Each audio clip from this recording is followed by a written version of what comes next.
Hello everybody and welcome to Virginia International Raceway. We're getting ready for round 11 of the Idemitsu Mazda MX-5 Cup presented by BF Goodrich. I'm John Hindhaugh, joining me in the booth is Shea Adam. Now the last time this series was here at VIR was back in 2016 and even native Virginian Gresham Wagner has not raced Mazdas here. It's going to be great to see these cars in action once again at this iconic track. Remember, the average margin of victory so far this season is under 1 second. I expect it to be exactly the same this weekend. 45 minutes on the clock, beautiful weather, a great lineup of Idemitsu Mazda MX-5 racers ready to go.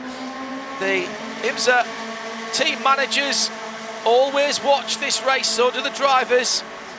And here they go, down into turn one, quite a long run down, 1, 2, 3 wide. Bizarrely, I'm slightly disappointed by that. I thought we might see more than that across the track. There is a little bit of rubbing at the back of the field. The leaders one of the Staubs.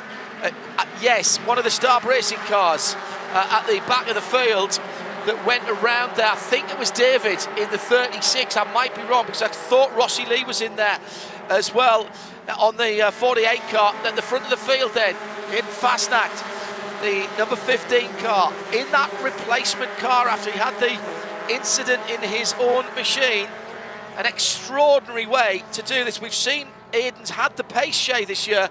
He's had to come up from the back of the grid a couple of times. He's certainly got the pace. Let's just check back in at the start and see what happened towards the rear end of the grid. Oh, well, the 37 got a push around there a little bit. That was Michael Staub, but I think he saved it. So who was it that went off the track? Well, we are hearing that Celine Roland is continuing around the track slowly with a flat tire, John, so I'm not sure if he was involved in any of that schmozzle. He this weekend is driving a yellow and purple car for Hickson Motorsport, which makes up a quarter of the grid for Hickson.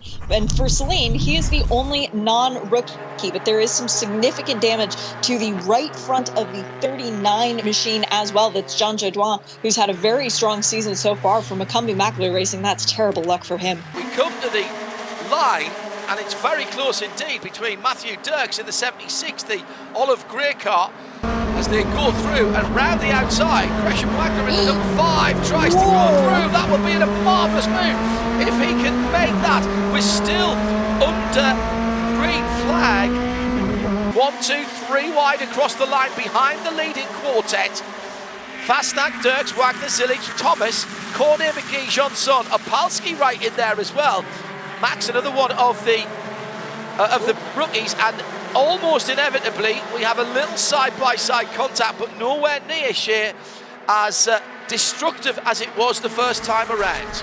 As who was it who went wide? It was further in the background. Was it McGee? I believe it was. Glenn just getting a little bit too deep in at turn one and managed to continue, but also, and more notably, John, I think also Jared Thomas with bumper coming off. That's our championship leader. Remember, he had a bad race, the first one at Road America. He can't afford another bad race. No, well, the good news, and this sounds odd to say this, but it is the good news, it's fallen off, so he won't get the meatball flag from race control. But at the front of the field, Aiden Fastnacht, we've seen his pace coming from the back of the field and fighting his way through in the past. Now he's had to do it from the front, the 32. It was the 32. It's Chris Noons who was at the back with the four-way flashes on. Celine Roland is at the back of the pack as well. He was 25th across the line.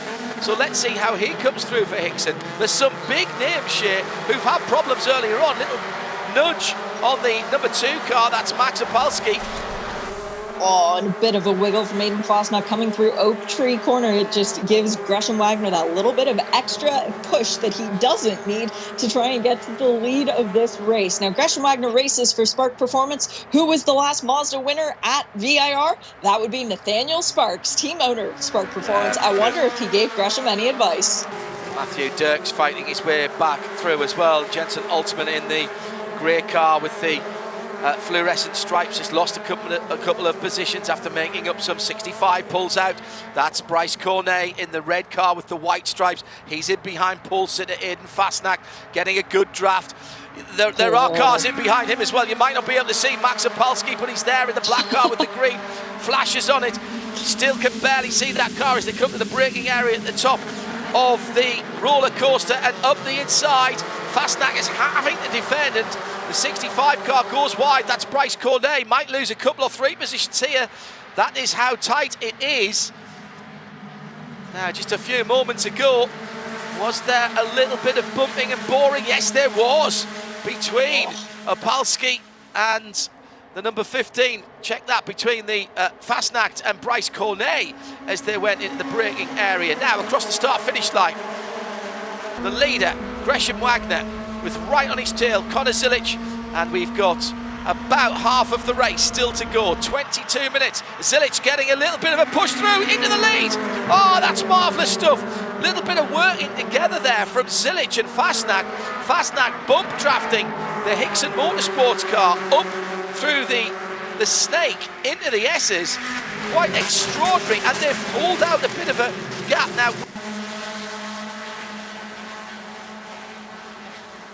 Oh, here's Zilic. Here we go, Zilic pulls out, and this time Gresham Wagner, having been drafted by last time around, says, right, I'm going to get in on the act here.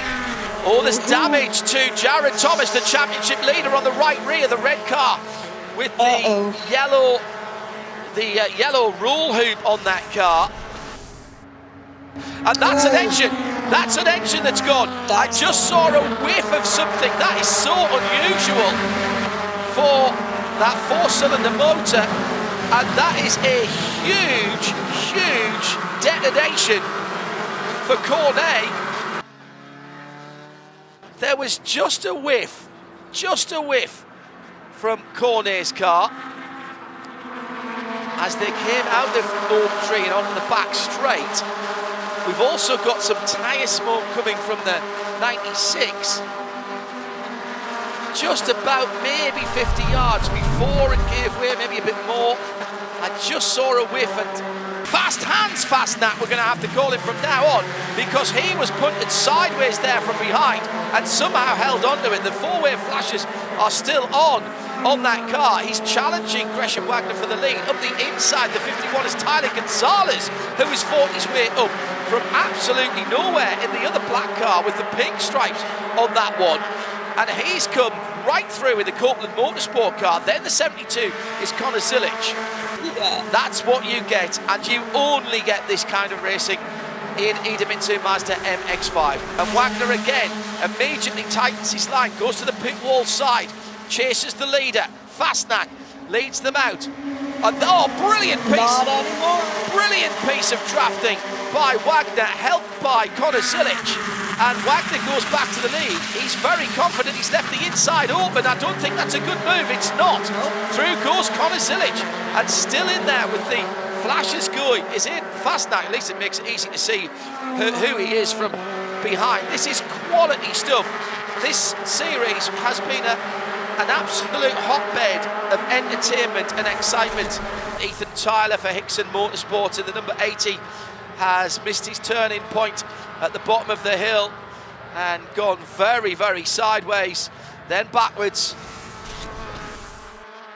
Helping bumper. Oh no, it's not at the first corner, is it? Not at all, it's at the final corner. My apologies. Hadn't realised he'd gone so far off there. It's at the top of the hill before dropping down into the hog pen, just coming down to the final corner.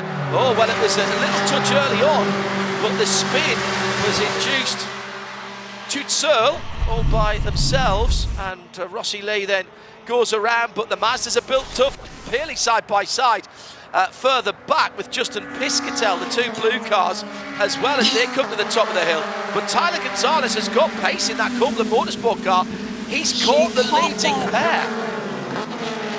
Crossing the line with 4.5 minutes to go, so at least a couple of laps after this one. Tyler Gonzalez, no surprise, fastest lap of the race, 2 minutes 8.2.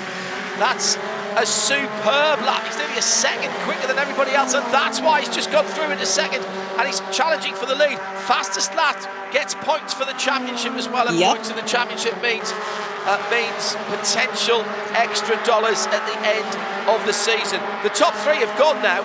If they can stay ahead, if they can, even with that little bit of scrapping shit, they've opened up the better part of 2 seconds on the chasing pack. The championship leader and then Ethan Tyler, they won't actually have to lap him side by side though. Here's the move. Tyler Gonzalez has come from way back on the grid and he's timed it to perfection. Into the top of the roller coaster for the last time in the Copeland Motorsport number 51 car. Hits the front of the field. Little love tap from the 72 of Connor Sillage. Gresham Wagner now. Gresham Wagner.